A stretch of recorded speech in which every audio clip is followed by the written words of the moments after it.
салом тамошобинони гиромӣ, хулосаи хабарҳои муҳими шашуми моҳи тоҷикистонро аз пойгоҳи хабарии бомдод бароятон пешкаш мекунем. Шурӯъ мекунем аз як нигоҳи кӯтоҳ ба сархати хабари муҳими рӯз дар ин барнома. амрико барои соҳаи амнияти тоҷикистон боз $60 миллион кӯмак ҷудо кардааст. марзбонони ӯзбекистон боз 3 шаҳрванди қирғизистонро паронданд.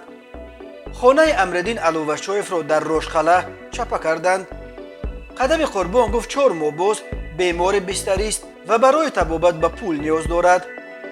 дар Исор ба ҳар ветерани ҷанг 15 000 сомонӣ тӯҳфа карданд. харобкории селу борон дар Тоҷикистон хатар то охири ҳафта боқӣ мемонад. ва акнун тафсилоти хабарҳо.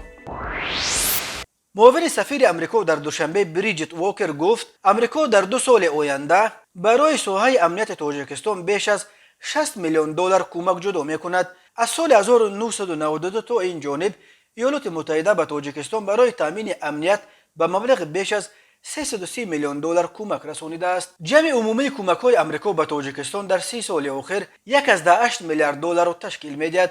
санаи 5 майи соли ҷорӣ сафорати иёлоти муттаҳидаи амрико дар душанбе ба вазорати мудофиаи ҷумҳурии Тоҷикистон 8 мошини боркаш, чархҳои мошин ва қисмҳои эҳтиётӣ барои кӯмак ба Тоҷикистон дар ҳифзи марзҳо ироа кард. мошинҳои боркаш ва қисмҳои эҳтиётӣ ба арзиши умумии $2.3 миллион иёлоти муттаҳидаи амрико ба вазорати мудофиа имкон медиҳад, ки дар шароити вазнини релефи минтақаҳои сарҳадӣ амалиёт гузаронанд. моҳи октябри соли 2021 сафорати иёлоти муттаҳидаи амрико дар душанбе ба вазорати мудофиа 20 адад ҷипро ба арзиши $1.4 миллион тӯҳфа намуд. ин хайрияи нави мошинҳо ва қисмҳои эҳтиётӣ ба вазорати мудофиа имкон медиҳад, ки таъҷизотро дар тӯли солҳои зиёд дар ҳолати корӣ нигоҳ дорад. дар маросими супоридани таъҷизот ва мошинҳо муовини сардори намояндагии иёлоти муттаҳидаи амрико Бриҷит Уокер ва генерал майор Хайриддин Ҳукмиддинзода муовини вазири мудофиаи ҷумҳурии Тоҷикистон оид ба ақибгоҳ ширкат варзиданд. зимни суханронӣ муовини сардори намояндагии иёлоти муттаҳидаи амрико хонум Уокер қайд кард, ки ин хайрия танҳо як мисоли кӯмакҳоест, ки мо ба артиши Тоҷикистон мерасонем ва таҳаддуди моро барои беҳбуд бахшидан ба тавонмандии Тоҷикистон барои дифои худ аз ҷангҷӯёни мусаллаҳ ва ҷилавгирӣ аз гардиши маводи мухаддири ғайриқонунӣ нишон медиҳад. мо ба Тоҷикистон ба маблағи беш аз $60 миллион ҳамчун кӯмак ба соҳаи амният ҷудо кардем, ки он дар давоми 2 соли оянда амалӣ ва расонида хоҳад шуд. аз соли 1992 то ин ҷониб иёлоти муттаҳида ба Тоҷикистон барои таъмини амният ба маблағи беш аз $330 миллион кӯмак расонидааст. иёлоти муттаҳидаи амрико 30 сол боз бо Тоҷикистон шарикӣ дорад ва барои барномаҳои рушду кӯмак ба соҳаи амният, рушди иқтисод, тандурустӣ, ҷомеаи шаҳрвандӣ ва маориф Тоҷикистонро дастгирӣ мекунад, ки ба ин мақсад $1.8 миллиард харҷ намудааст. як шикояти дигари пайвандони Амриддин Алувашоев тахриби манзили ӯ дар ноҳияи Рошқалъа аст.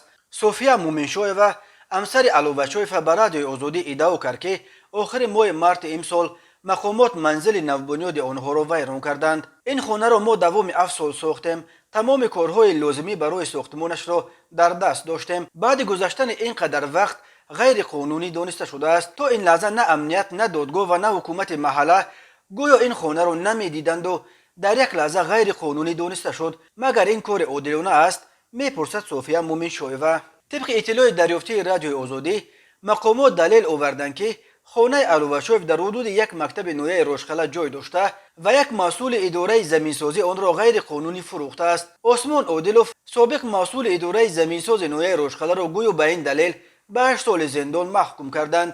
ҳамсояҳои Алувашоев дар ноҳияи Рошқалъа ҳам таздиқ карданд, ки мақомот як моҳ пеш манзили Амриддинро хароб карданд. наздикони Амриддин Алувашоев як чеҳраи шинохта дар миёни ҷавонони вилояти мухтори Кӯҳистони Бадахшон, ки ба 18 соли зиндон маҳкум шудааст, бозбинии ҳукми ӯро хостанд. бародараш Бахтиёр Алувашоев рӯзи 5 май ба Радиои Озодӣ гуфт, аризаи шикоятии онҳо ба додгоҳи вилояти мухтори Кӯҳистони Бадахшон супорида шуд. ҳукми Алувашоев рӯзи 29 апрели имсол паси дарҳои баста дар боздоштгоҳи рақами 1 душанбе эълон шуд. додгоҳ тафсилот намедиҳад. манобеъ мегӯянд ӯро бар асоси 5 банди кодекси ҷиноӣ аз ҷумла гаравгонгирӣ айбдор карданд. пайвандонаш мегӯянд ҳукм ба ҳадди сангин буд, ки خود الووچوف بعد از شنیدنش به حالت شوک افتاد. مقامات به طور رسمی چیزی نمیگویند. در گذشته تقریبا 4 ماه از بازداشت امردین الووچوف مقامات بجز از خبر استرداد او از روسیه چیز دیگر نمیدهند. وکیلان مدافع الووچوف هم حاضر نیستند درباره قضیه او صحبت کنند. جستجوی خبرنگاران رادیوی آزادی بعضی از تفصیلات پرونده امردین الووچوف را روشن کرد. گفتگو به رادیوی آزادی نشان داد که مقامات علیه امردین الووچوف بر اساس 5 ماده کودکس جنایی پرونده گشودند: گروگانگیری قسم 2 ماده 181، غصب بنا، انشاءات واسطه‌های اطلاعات و علاقه از جانب گروه سازمان یافته قسم 3 ماده 182، تشکیل اتحاد جنایی ماده 187، برانگیختن کینه و عداوت یا نزاع اجتماعی، نژادی ملی، محلگرایی یا دینی ماده 189، تشکیل اتحاد اکستریمیستی ماده 307 علاوه 2. بر اساس اطلاع دریافتی رادیوی آزادی، یک دلیل اساسی به ضد امردین الووچوف به واقعه‌های سال 2018 در ولایت مختار کوهستان بدخشان ربط دارد. مقامات پیشتر تصدیق کرده بودند که علیه الووچوف انو سال 2018 پرونده جنایی آغاز شده بود. به گفته یک منبع آگاه، الووچوف را به آن گناهکار کردند که گویا سال 2018 به حجره کاری شادخان جمشید رئیس وقت ولایت مختار کوهستان بدخشان وارد شده خود او را گروگان گرفت و اتاقش را خراب کردند. طالب بیانبکوف، یکی از لیدرهای غیر رسمی ولایت مختار کوهستان بدخشان، آن وقت به رادیوی آزادی گفته بود که بعضی افراد را در زندان شکنجه کردند و آنها به نزد رئیس ولایت رفته تا مسئله را تحقیق کنند. بعد آن واقعه رئیس جمهور امامعلی رحمان به شهر خوروغ رفته از وضع ترتیبات در ولایت مختار کوهستان بدخشان سخت تنقید کرد. پرزیدنت دستور داد که دوام 1 ماه ترتیبات را در منطقه برقرار کنند و اگر لازم شد از نیروی ارتش استفاده برند. به 18 سال زندان محکوم شدن امردین الووچوف واکنش‌های زیادی را به میان آورد. بسیاری‌ها به خصوص زادگان ولایت مختار کوهستان بدخشان پرسیدند که به خاطر کدام گناهش او را سالهای طولانی زندانی کردند. کمیته شهروندی نجات گروگانها و زندانیان سیاسی تاجیکستان، یک سازمان مخالفین تاجیک در اروپا، حکم الووچوف را ظالمانه، ناعادلانه و غیر قابل قبول خواند. اعضای کمیسیون 44 عبارت از نمایندگان جامعه شهروندی بدخشان هم میگویند نیت دارند به گروه کاری سازمان ملل عاید به بازداشت‌های خودسرانه شکایت برند. فراموز ارگاشف، یک عضو این کمیسیون، گفت نماینده سازمان ملل به آنها گفته است اول زینه‌های دادگاهی داخلی کشور را گذرند و سپس عریضه نویسند. امردین الووچوف ماه ینور امسال در روسیه ناپدید و در تاجیکستان پیدا شد. داستانی کل تاجیکستان ماه فوریه گفت او استرداد شده است، اما وزیر کارهای داخلی گفت با خواهش خود برگشت و دستگیر شد. اظهارات گوناگون دو منصبدار بلندپایه تاجیکستان که شفاف بودن قضیه او را زیر سوال گذاشت. روز 5 ماه سال 2022 در مرز ازبکستان و قرقیزستان مرزبانان ازبک به ضد 3 شهروند قرقیزستان از سلاح استفاده برده هر 3 را کشتند. خدمات مرزبانی قرقیزستان گفت شهروندان قرقیزستان که سال تولدش 1974، آژ سال تولدش 1998 و آژ سال تولدش 2000 با جراحت‌ها از سلاح آتشفشان به بیمارستان ناحیه البقع انتقال داده شدند، ولی طبیبان نتوانستند آنها را نجات دهند. هر 3 به هوش نیامده در بیمارستان جان دادند. در رابطه با این قضیه مذاکرات نمایندگان نهادهای مرزبانی دو کشور ادامه دارد و چاره‌بینی‌های تفتیشاتی شروع شدند. در یک ماه آخر علاقه 5 شهروند قرقیزستان از تیر مرزبانان ازبک کشته شدند. طور قبلا خبر دادیم روز 5 اپریل سال 2022 در مرز ازبکستان با قرقیزستان مرزبانان ازبک 2 ساکن قرقیزستان را پراندند. گفته میشد چند شهروند قرقیزستان در نزدیکی دهه دیرس ناحیه اقصی ولایت جلال‌آباد با اسباب میخواستند غیر قانونی به قلمرو ازبکستان بارهای قاچاقی را گذرانند. مرزبانان ازبک گفتند که این قاچاقبران میخواستند به مبلغ $20,000 امریکا مال و محصولات گوناگون را از مرز قاچاقی گذرانند.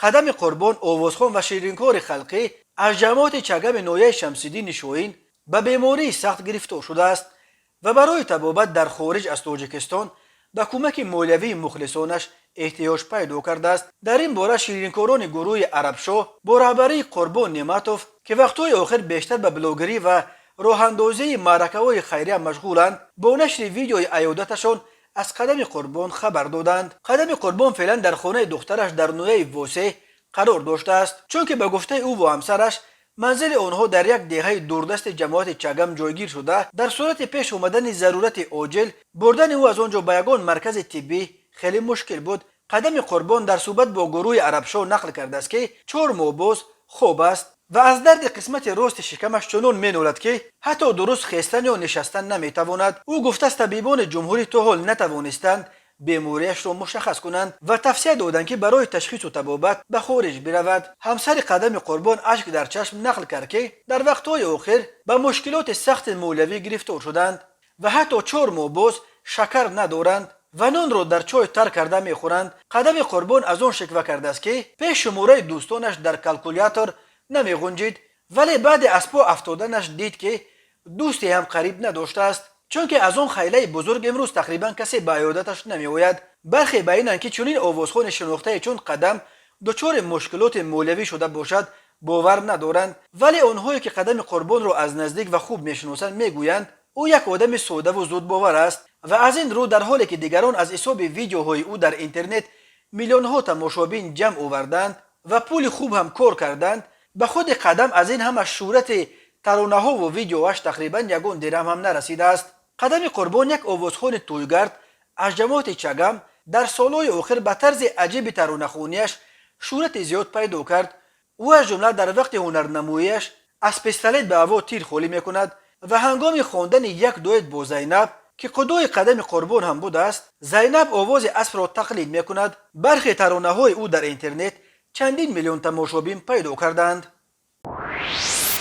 در عرفه عید غلبه در شهر ایسار به هر وتران جنگ بزرگ وطنی سالهای 1941 1945 از نام پرزیدنت تاجیکستان 15000 سامانی و از جانب مقامات محلی و شخصان سخاوت پیشه مواد خوراکه و مبلغ‌های پولی تحفه کرده است. خدمات مطبوعات رئیس شهر ایسار در صفحه‌اش در فیسبوک با نشر 17 عکس خبر داد که رئیس شهر ایسار قاسم رهبر و سردار ریاست رشد اجتماعی دستگاه پرزیدنت گلجهان عبدالفتاحزاده شخصا روز 5 ماه سال 2022 به جماعت‌های شهرک شراره، دهات ایسار و الماسی تشریف آورده 3 اشتراکچی زادگان جنگ بزرگ وطنی از ایسار، سراج الدین جلالوف را در محله به نام عبدالرحمن جامی، رجب اسمانوف را در دهه حیات نو و کریم رشید را در دهه شوهنبری عیادت نمودند. خدمات مطبوعات رئیس شهر ایسار گفت از ایسار در جنگ بزرگ وطنی بیش از 10,000 نفر اشتراک کرده، بیش از 4,000 نفر آنها در این جنگ جان باختند. گفته می شود هنگام سپردن توفه ها و عیادت اشتراکچیان جنگ بزرگ وطنی گلجهان عبدالفتاحزاده و قاسم رهبر تاکید کردند که تجلیل عید غلبه در تاجیکستان نشانه از کارنمایی و جانساری های فرزندان این سرزمین است که در یاد و خاطره ها تا حال نقش بسته و احترام و صمیمیت مردم کشور را سزاوار می باشد. خدمت های این فرزانه فرزندان ملت هیچگاه فراموش نمی شود و کار و پیکار آنها برای نسل نورس برای همیشگی نمونه مکتب جسارت و مردانگی باقی میماند. اشتراکچیان جنگ بزرگ وطنی با اظهار سپاس برای صلح و ثبات، آبادی و پیشرفت مملکت و همچنین در حق رهبر دولت دعای نیک کردند. همچنین در حوله اشتراکچیان جنگ از جانب خوانندگان مکتب رقم 1 به نام میرزا ترسونزاده برنامه خرد کنسرتی پیشنهاد شده. نورسان از سرودهای مشهور دوران جنگ کاتیوشا و دیم پبیدا پارچه ها سراییده خاطر اشتراکچیان جنگ را شاد گردانیدند. قبلا خبر داده بودیم که رئیس شهر دوشنبه رستم امامعلی امر داد که در عرفه عید غلبه به هر سابقه دار جنگ 3000 سامانی و به اونهایی که در سالهای 1941 1945 در عقیبگاه کارنمایی نشان دادند، همچنین به مایوبان جنگ افغانستان و جنگ‌های دیگر، مایوبان صدمه نیروگاه برقی اتمی چرنوبل و عائله‌هایی که سرابان آنها هنگام حمایت ساخت کنستیتوسیونی هلاک گردیدند، به هر کدام 800 سامانی تحفه داده شود. عید غلبه در تاجیکستان روز 9 ماه تجلیل می شود. این روز در تقویم همچون روز عید و استراحت اعلام شده است. شب 5 به 6 ماه سال روان در نتیجه باران‌های پرشدت سطح آب در رودخانه‌های قرطاق، شیرکند، کانال‌های خواجه نقشیران، زرکمر و ملاشادی بالا رفته باعث آمدن سیل شد. سیل در دهه امدانی جماعت دهات به نام تویچی شهر ترسونزاده 75 قطعه نزد اولگی ساکنان را خراب کرد. همچنین باران‌های پرشدت سبب ریزش سیل از تپه‌های اطراف دهه فیضبخش جماعت دهات 10 سالگی استقلال شده است. این حادثه به زیر آب ماندن 237 خانواده تهدید میکند. برای برطرف کردن پیامدهای آفت طبیعی، قوه‌ها و واسطه‌های کمیسیای حالت‌های فوق‌العاده شهر ترسونزاده جلب شدند. برای تازه کردن تاخانه‌ها و قطعه‌های زمین از سیلاب و لایقه کارها در جریانند. همزمان کمیسیا ضرر رسیده را حساب میکند. برای پیشگیری از پیامدهای آمدن سیل به جای حادثه گروه فوری با سروری معاون رئیس کمیته حالت‌های فوق‌العاده ابراهیم زاده و کمیسیای شهری کمیته حالت‌های فوق‌العاده سفر بر شدند. اهالی موقتا به جای امن انتقال داده شد. این حادثه تلفات جانی نداشت. غیر از این 6 ماه سال 2022 تخمین ساعت 0:45 دقیقه با وقت محلی سیل عظیم 25 قطعه نزد اولگی را در دهه آبشاران جماعت دهات چوریکاران، 4 قطعه نزد اولگی را در دهه اسمبوی و خوجه بلبلان نویه رودکی زیر آب و لایقه کرد. دیوار یک خانه استقامتی را ویران و 450 متر روی بین دهه ها را خراب نمود. در عین زمان پیامدهای آفت برطرف کرده می شوند. بنا به معلومات پیشکی در قلمرو شهر پنجکین ولایت سوخت روز 5 ماه سال 2022 ساعت 16:30 دقیقه سیل در دهه نورستان جماعت دهات چنور سببگار هلاکت 15 سر چاروای کلان ساکنان روستا شده است. در نویه دوشتیج ولایت سوخت بارانهای پرشدت و سیل عظیم به پولی که از طریق جماعت دهات غزنترک میگذرد ضرر رسانیدند. اینچنین 19 کیلومتر قبور آبگذری دهنسای نیز زیر خطر مانده است. برای برطرف نمودن پیامدهای آفت طبیعی قوه و واسطه‌های سیستم یگانه دولتی پیشگیری و برطرف سازی حالت‌های فوق‌العاده در نویه دوشتیج جلب شده است. 5 ماه سال 2022 نزدیک به ساعت 17:10 دقیقه در نتیجه باران‌های پرشدت در قلمرو محله تیمور ملک و نوبنیاد جماعت دهات خلمت و نویه باباجان غفور و ولایت سوخت به قطعه‌های نزد اولگی ساکنان قسماً ضرر رسانید.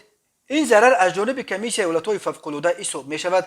6 ماه سال 2022 ساعت 01:00 دقیقه در جماعت دهات سیمگنج، جوینگران و رامیت شهر وحدت بر اثر بارش‌ها سطح آب دریاها از معیار زیاد شده خطر زیر آب ماندن راه‌های ماشینگرد وحدت، جوینگران رامیت شد.